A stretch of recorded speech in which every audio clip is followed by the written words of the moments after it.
Hi everyone, welcome again to another video clip from Teacher Joseph.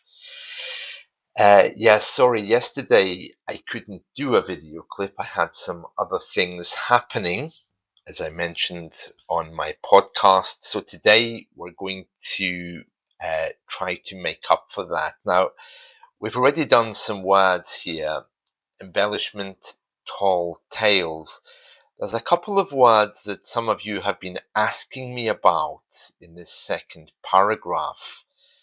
We've already finished it, but I just want to go over them. So one of them here is the first time I heard about it, I laughed it off.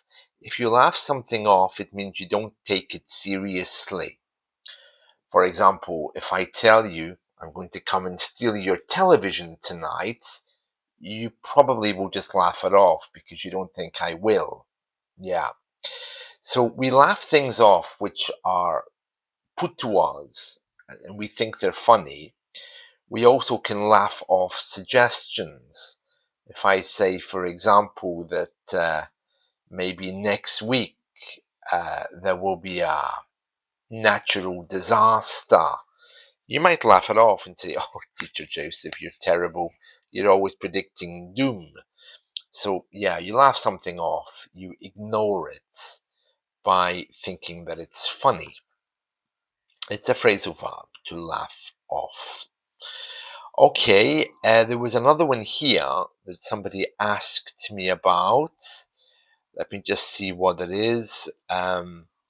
It wasn't like they were standing there with long trench coats, dark glasses, and hats. Every time I look away, I lost eye contact. Yeah, if you lose eye contact with someone, it means that you look the other way or you turn around to look away. If you lose eye contact, it can be quite rude depending on what you were actually trying to achieve. Yeah, I looked back and caught a glimpse. Yeah, this was the one I wanted to tell you about. To catch a glimpse of something is to catch it quickly from the corner of your eye.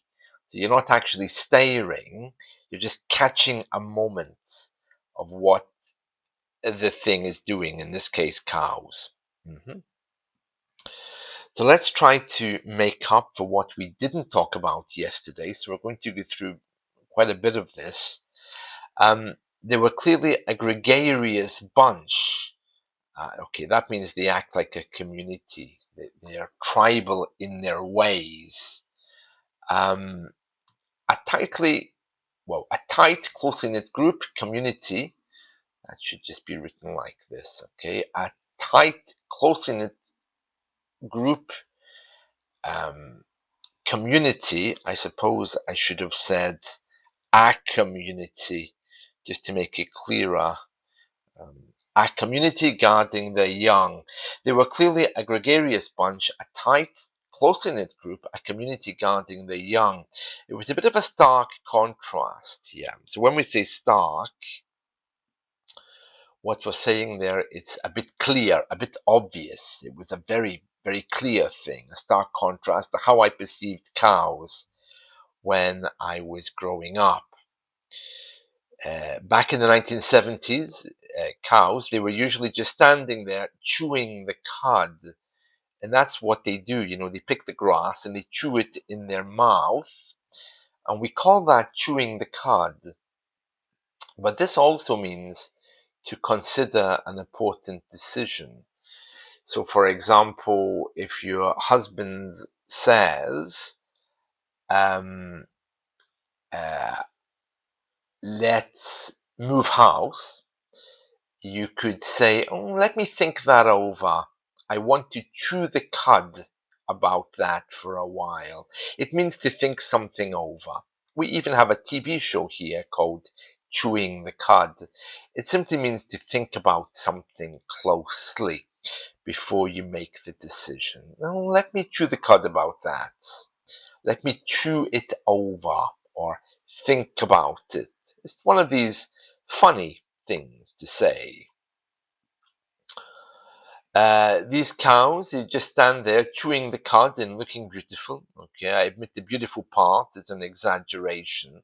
You know what an exaggeration is? It's not the same as embellishment, which we did further up. It's not the same as the first word here. Embellishment is to make a beautiful thing more attractive by pointing out the lovely things about it. An exaggeration is when you say things about something which simply aren't true. When you exaggerate, you go completely over the top. Right, I suppose just like people, they have humans they like and humans they don't. Yes, very true.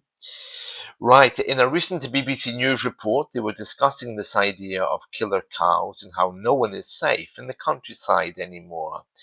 Anyone on a bike with a dog, or even just casual walkers, or even just a casual walker, that's someone walking through the countryside, I think you should know this already, is in grave danger of being attacked by these black and white killers. No one knows why British cows are suddenly seeing red. When you see red, it means that you are angry. Oh, my boss is seeing red because I asked him for a pay rise. Oh, my husband is seeing red because I put too much money on the credit card. Some people blame modern living, others say it's related to mobile phone transmitters in the countryside or sound pollution, otherwise known as noise pollution. Whatever the reason, these previously doting is it means things which look a little bit relaxed, a little bit asleep sometimes. If something is doting, it usually means that it's well, kind of harmless in some way. We use this to talk about lovers. You know, when someone is truly in love with someone else, they look into their eyes and they feel relaxed, and there's a feeling of ah. That's doting. When you dote on someone, mothers often dote on their children as well. It's kind of, oh, aren't they cute? Yeah. Anyway, these doting, harmless looking cows with labels attached to their ears are now kicking people and jumping on them to cause as much damage as they can. Yeah, I was sitting just the other day reading a story about cows. And this story was saying that cows sometimes they jump on you and then they just lie down on top of you. And when they're lying on top of you, they start to hit you with their head just to make sure that you can't escape. It sounds absolutely hideous and distressing, doesn't it?